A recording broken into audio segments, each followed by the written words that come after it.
What's up, brother? In this video, I'm going to talk to you about how I went from being depressed, lost, having no purpose within life, to being someone who can now help men be able to find their purpose, get into the best shape of their life, transform their body and their mind into a six-figure asset. And I did all of that by learning that each and every single one of us are a director, and it is our birthright to be able to go after the things that we want within life.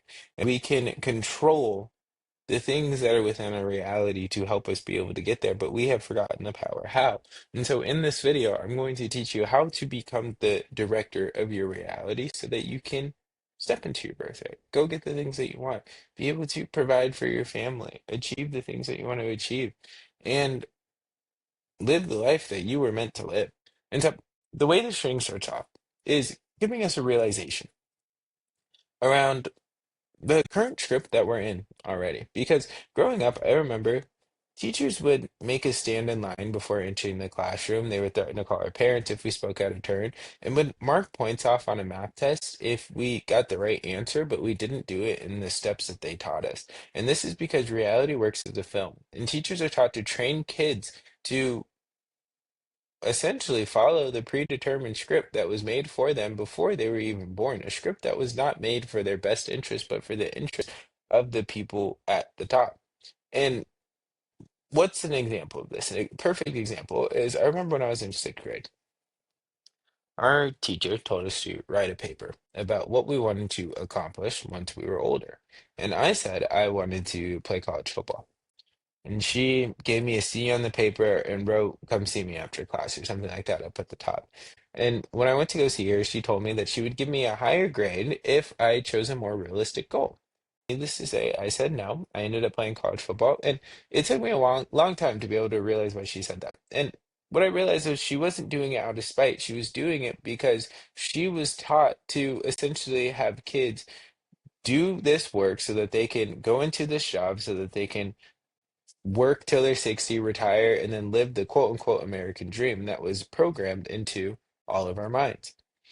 And the way this was programmed was we have to go all the way back like the Industrial Revolution because back during then, the leadership at the top said that they needed more workers. So schools adopted the characteristics of factories. They put our desk in rows, had us work on a bell system, all that fun jazz, had us get used to listening to a boss without like questioning them, different things like that. So they did this because once we graduated, then we just thought of the factories as the next step within the progression. We already had all the skills to be able to succeed there. We were accustomed to working in the same format as what they do within the factories. So we just said, okay, well, like this is what's next. And we didn't question it. We didn't really think about what we can actually create.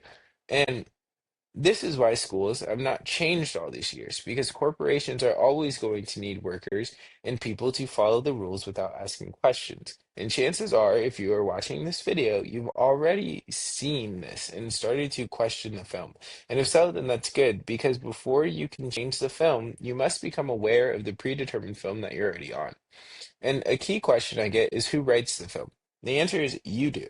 But because you have not learned how to yet, you have unconsciously given that power to other people. And because of that, you have fallen into the film of someone else's. And you have forgotten your ability to be able to write your own. This is why you cannot change the current script that is playing out within front of you because it's not yours. It's not yours to change.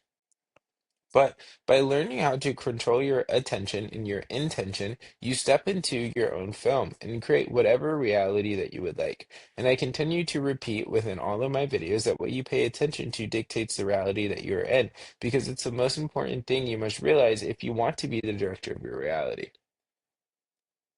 Your attention is always going to be pointed at one of two screens, and it's very rarely pointed at both of them. And the two screens are your internal script or your external script. When pointed at your internal script, you are lost in your thoughts. When this happens, you may not notice the things around you, and you most likely are operating out of autopilot. So, an example of this is have you ever been driving down the street and you're thinking of an argument you might have had, an assignment you have to get done, um, an event that is coming up, and you just get so caught up in your thoughts that you forget that you're driving? You're doing everything correctly, but you just aren't really aware of it, and then out of nowhere you snap into it and you say, "Oh, wow, I'm driving." And then you do that little like sideways look and you like lock in, put both hands on the steering wheel type thing. This happens because you are too caught up within your internal script. Or another example is whenever you don't want to mess something up, and then you end up messing that thing up because you put so much attention on what will happen if you mess up, you end up messing up because now you can't put all of your focus on being able to perform the way you need to. Your internal script, it's when you get lost in your internal script, you operate on autopilot. And the reverse. So whenever you're pointed at your external script, you completely forget about yourself and get lost in something external. And you act out of reflexes. So whenever you continue to scroll and scroll and scroll and scroll on your phone, when you have other shit you know you should be doing. You're too lost in your external script. And when you become too far lost in either one of these scripts, you go into a trance-like state or like a dream-like state where you are essentially asleep in waking reality. You become helpless and lose your ability to be able to control yourself or what is happening around you. And this is how most people fall into another person's film. And the only way to prevent this from happening is by putting your focus on the middle of the two scripts. And this goes on to your awareness center. And this is key. And I will say this plenty of times because your reality is dictated that by which you are aware of. And the way you put this on your awareness script, your focus, your attention, is by waking up. And that's how you control the dream. And an example of this, just so you can kind of see like what happens whenever you do start living from your awareness center. When you go to sleep at night, you know it's a dream because when you wake up, you see the things around you and assume that because you're more familiar with them, this is the real reality. Like, have you ever done something that just didn't feel real? An example of this for me was whenever I closed my first client, whenever I started my marketing agency. I remember I had done hundreds and hundreds of like outbound. And eventually I got some lady to hop on a call with me. I go through my presentation and I'm like, "Do you want to join?" And she's like, "No." And then 2 days later, she called me and she goes, "Actually, yes." And so then I send her over the payment link. She pays, and I'm like, "Cool." I'll send over the onboarding and all this fun jazz. And I remember getting off the phone, running to my computer, and pressing refresh, refresh, refresh, refresh, refresh, because in my head it wasn't real. Like I felt like I was dreaming. I felt like there is no way this just happened. Like I had put all this work to be able to get my first client, and I actually did. I kept pressing refresh on the Stripe screen, and the money was still there. And then eventually, after I pressed refresh enough, I said, "Oh snap! I'm supposed to be sending over the information, and if I want to keep her, my client, I need to get to it." So then I started doing the actions I know I needed to. But because my brain wasn't familiar with it, and it felt so distant or so different than what I was used to, it created like this like dreamlike state around it to where it didn't feel real. And so it's like that is essentially an example of your brain like transforming or like it being lost in the dream and then like waking up and realizing like, oh snap, like this is happening. This is what's going on around me. And the reason why some people can dream and those dreams feel so real is because when you're asleep, most people are doing the same thing they're doing in waking reality. You see yourself as a character with a set role, and you act as that character would act without questioning anything. Your boss tells you to do something, you say, "Yes, sir, yes, ma'am." Don't ask any questions because you know that's your role. But when you wake up, you realize that you have actually had full control this whole time, and you just didn't realize it.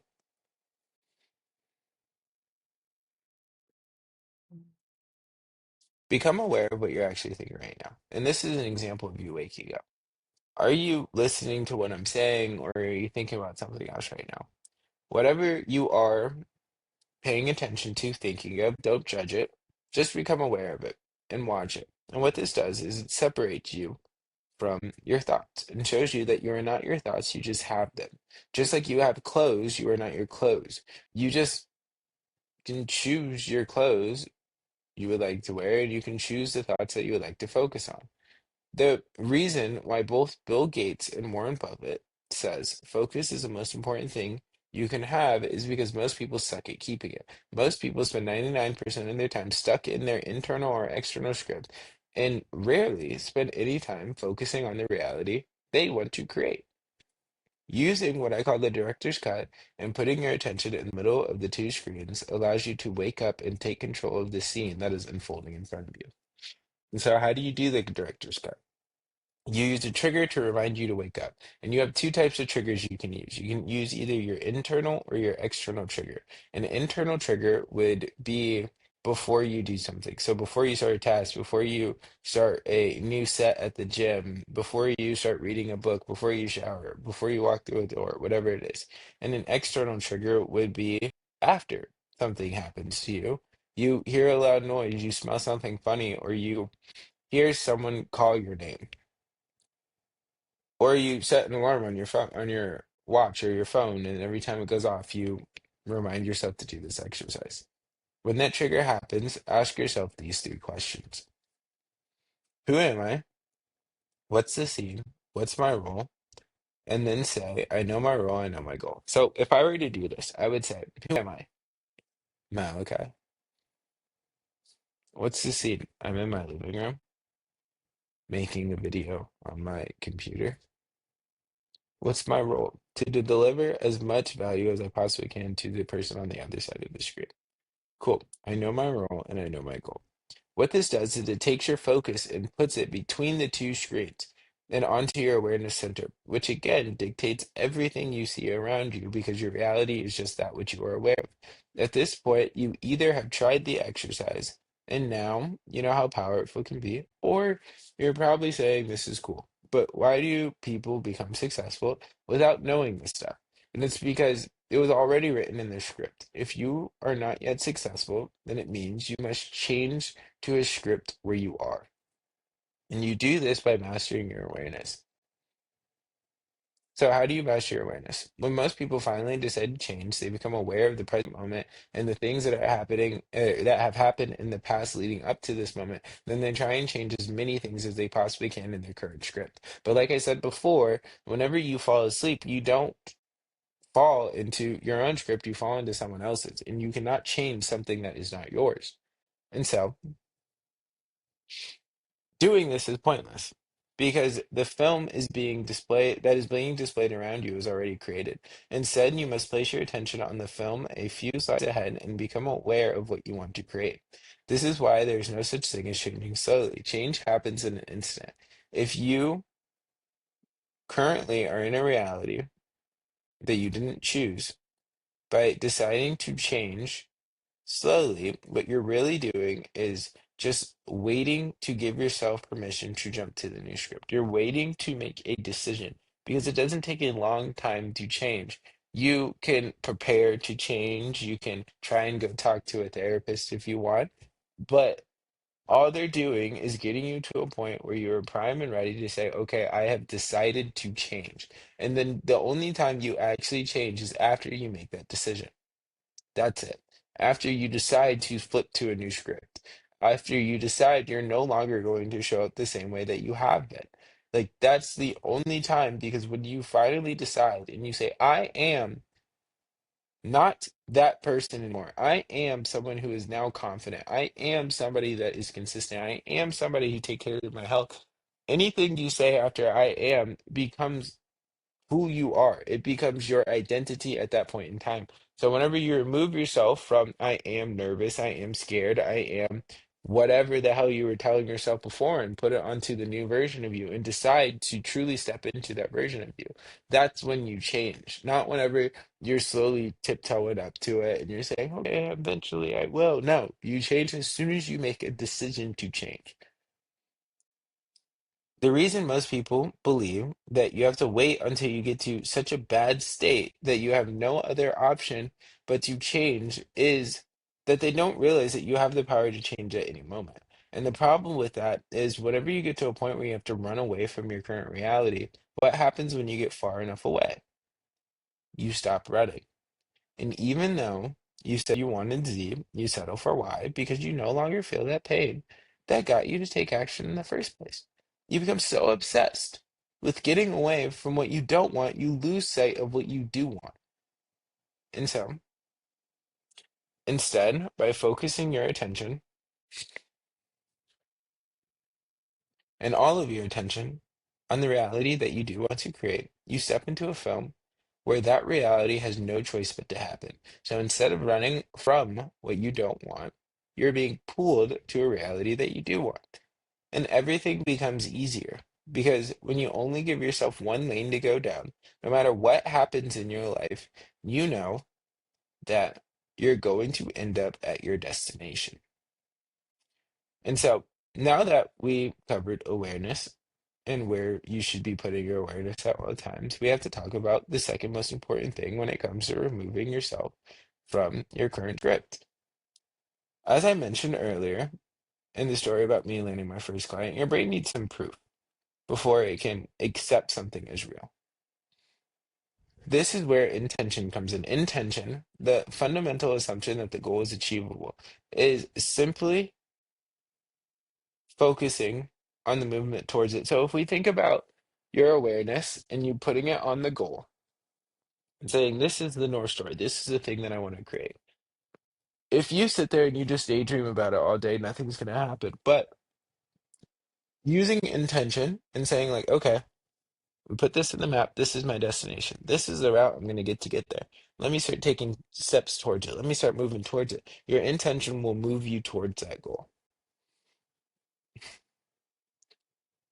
And so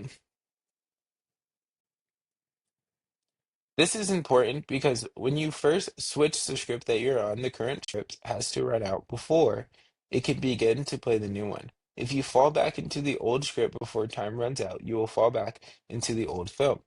This is why, or what people call self-sabotage, whenever they start succeeding and then they pull the rug from under them and they go back to their old ways because they fell back into the old script. And what happens is like there's always going to be two versions of you. There's going to be the ideal version of you and the old version of you. And every time you respond in either one of these two buckets. And if you keep responding in the old version of you, what's going to happen is this frequency, this old version of you is going to get you to stumble.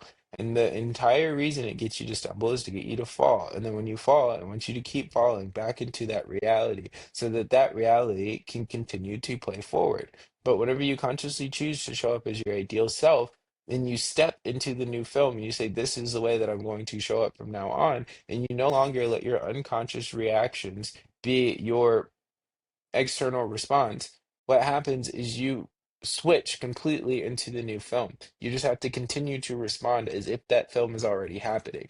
And it completely ignore the things that are around you because by you saying that everything that I can see with like experience with my five senses is the only thing that makes sense, it's wrong because there's frequencies. And what you have to do is align yourself with the frequency that is at the same level of what you want to create. Because what frequency you're at, what frequency you're emitting, dictates the things that you see that are already in your reality. And so that's why when I talk about manifestation, I don't mean it in some woohoo way. The way I talk about manifestation is becoming the version of you that can see the things that are within your reality that can help you be able to move towards your goals that are already there. It's already there. Like you don't have to create them, they're not magically appearing or anything like that. It's just you're changing your awareness from the things that keep you limited to the things that keep you abundant. And how does the film work? The current film that is showing is based on how the old version of you saw the film playing out. For example, before you decided to watch this video, you saw the title, you said, maybe this could help me with something. You started watching the content, and then you said, okay, I'm going to continue watching this content because there's an outcome that I want to be able to receive. In your head, you first saw yourself watching the video, you first saw yourself receiving value, receiving information, and then you saw yourself being able to benefit from it. And that's what made you click on it. That's what made you watch it. That's what made you rewatch it, hopefully. Um, and it's like everything happens in your head first, and then it is played out in reality. This is because of two things. As you know by now, everything already exists in a metaphysical plane and is just unmanifest or unseen. The things that happen in your physical reality are based on the things that we choose to see or that we choose to be aware of. And so, if you want to see abundance and you focus on abundance, you will see more abundance. If you want to see lack and you focus on lack, you will see more lack. The other reason is that reality will always take the path of least resistance. It will give you everything you want, but it will do it in a way that causes the least amount of chaos to the things around you. So when you're leaving your old film, reality will wait for there to be an opportunity for you to exit the film without messing up everything else for the characters in the film. And so, just like whenever someone leaves a TV series or a movie to go work on another project, they don't just like get immediately taken out of the plot and never talked about again. Directors, they wait for a part within the story for them to leave without messing up too much of the plot. And so during this time, as your current film is preparing for you to be able to eject into the new one, you have to be able to continue to keep your attention and your awareness on the new film. Because if you take it and you put it back on the old film, that old film will just continue to play out because it will continue to have more story to play out.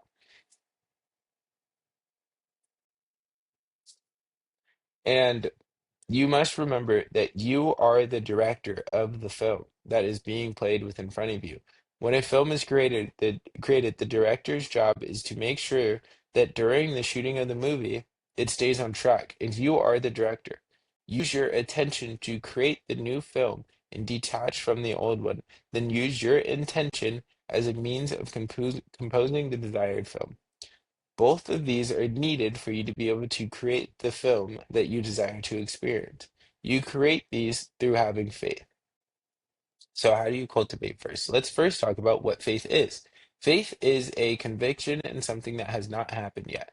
And the difference between faith and belief is beliefs are all based on conditional, or they're all conditional upon previous experiences. So, you have to have experienced something or seen something or anything along those lines, and then that is what creates a belief because you first have a thought and then your brain searches for proof, and then depending on the outcome of that search, it becomes a belief. And so all beliefs are created by either faith or fear. You either say, okay, I'm going to try and do this thing. Oh no, I didn't work out. Like I knew this wasn't meant for me. And then you strengthen that belief because now you have fear that anytime you step away from that belief, you get brought right back and you either get embarrassed or you feel some type of pain. Or you have faith and you say, I know that I will be able to achieve this thing, even though nothing in my current reality says that it's right. It's like, but I know that it's for me because what's for me is meant for me. Without faith, nothing would happen. When you first drive a car, you have faith that the brakes will work. Then the second time you try and step on the brakes, you know that it works because you have proof from the first time. And so you create a belief that it'll work again the next time. And so both faith and belief are required for you to be able to make a reality of your choosing or like to be able to achieve a goal. Faith is in the heart where the desire for the goal is born, and belief is in the mind where the desire is kept burning. Faith allows the achievement to take place, and beliefs are what get you there. Faith will get you started on your fitness journey. Faith will help you start planning out the business. Faith will help you go talk to that girl. And belief is what will keep you going. The problem is that most people lose faith before they've built the belief because they're focusing on the wrong thing. This is why you must focus on the achievement of the goal and not the fear of your current reality. That fear, don't get me wrong, can get you going. But if you don't learn to do this, then eventually that fear will switch from not wanting to be in your current reality to not wanting to lose the one that you created. And eventually you'll end up right back at the start because now you're operating out of fear, out of lack, instead of abundance, instead of drive. The secret to cultivating faith is removing blockers. In order to cultivate faith, we must remove the blockers of faith, the obsessive attachment to beliefs. You must identify the beliefs, ideas, thoughts, feelings, and everything that is limiting you, and then simply become aware of them without trying to interfere or change them. And then they will weaken. You watch them. You say, okay, I see these arising, but you don't step into them. You don't own them. You just notice them and then let them weaken, let them pass. Once you do this, you must remind yourself that you are the creator. God created the universe with his words, and he created you in his image, which means you are a creator, and you create the reality you experience. In the Bible, it tells a story in Luke of a woman who touches Jesus, and he says, Daughter, your faith has made you well. in Matthew, it says, ask and it shall be given to you. Just like you have a mom and a dad, you have parts of them that created you, and you have parts of your creator who created you. And so he is a part of you as well. And you were put on this earth to be a creator, to be able to create. And so that's why the most significant thing man and women can do is to have a child, because it's the ultimate form of creation. And so look back at your life and really think about how many times you have first thought of something in your head and then it happened, good or bad. You have done this time and time again, but you are not conscious of the fact that you are doing it. And if you walk through life as if success is your birthright, you're going to start being so surprised by how true that statement is. Because success is your birthright. And in order for you to step into your birthright, you must learn how to balance your intention. And there are two types of intention. You have internal and external intention. Internal intention is controlled through your prefrontal cortex. So raise your hand. Before you raise your hand, you had to say, okay, I'm going to raise my hand. I'm going to raise it this high. And you had to like essentially like kind of think about it. And your external intention is controlled by your creator, and you tap into it through prayer. Your internal intention is used to control the current script and what's happening with like immediately after it. And your external intention is used to control the future script and the overall direction of the film you are creating. By praying for the things that you want and acting as if no matter what, they will happen, you step into your birthright. And when you do this, you become the director of your fate. And how do you keep your faith when time gets hard? That's one of the most common questions I get. You must detach yourself from the beliefs that have kept you stuck.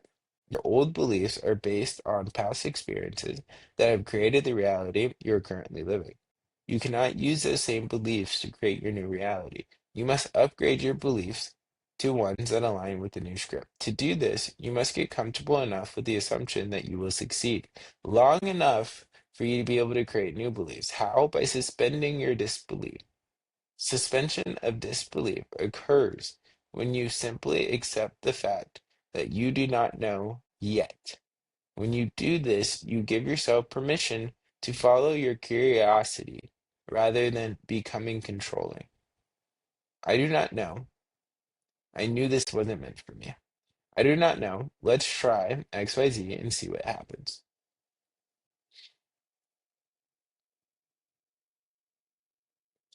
Shifting the film. This is what allows you to shift the film that you're on. By being able to suspend your disbelief that you are no longer in your old script, you give the new script time to take over, and the way you view the world changes in accordance with it. This is what is called a paradigm shift. A paradigm shift occurs when you make a key realization that deems your old worldview limited. When this happens, it's important not to keep your attention on your old script. Too many people will have a paradigm shift and fully switch to the new script, then spend their time trying to dig for old limiting beliefs to see if they're going to pop back up. And this is how you fall right back into the old script. Because what you look for, you find. Think about it. Lottery winners who go back to being broke. They were broke, and that's what they're so aware of. And then they have a bunch of money, and then they spend all of it, and then they start getting scared that they're going to go broke. So then they start to freak out and they lose it all. Or with it's literally the same thing. Like you will always resort back to your baseline. Like if a millionaire loses millions of dollars, then they will force themselves to be able to get back to where they were just as fast, or if not faster, because that is their baseline. And you will always resort back to your baseline. So instead, gain awareness of your limiting beliefs as they pop up naturally. Don't go search for them. If they pop up, then become aware of them and simply allow them to be. Don't resist them, just watch it and operate with the new script in mind, and it will lose its power, and you can upgrade into a new and empowering belief. Just like any spinoff of a movie or a TV show, there will be some elements from the previous show in them. Your job is to take those elements and upgrade them into ones that support the new script. So, for example, I am not good enough to go out and ask that girl out. Okay, well, let's upgrade that too. Let's just strike up conversation and see what happens. I'll never get in shape. Maybe I will, maybe I won't. Let's follow this workout plan for 60 days and see what happens. In these examples, we demonstrate the use of suspending your disbelief, having hope that the outcome is possible, and proceeding as if it will work out. This is how you change the film that you are on. This is how you take control of the reality you are experiencing. By following this equation, you can now create any reality that you want. Suspension of disbelief plus faith equals creation.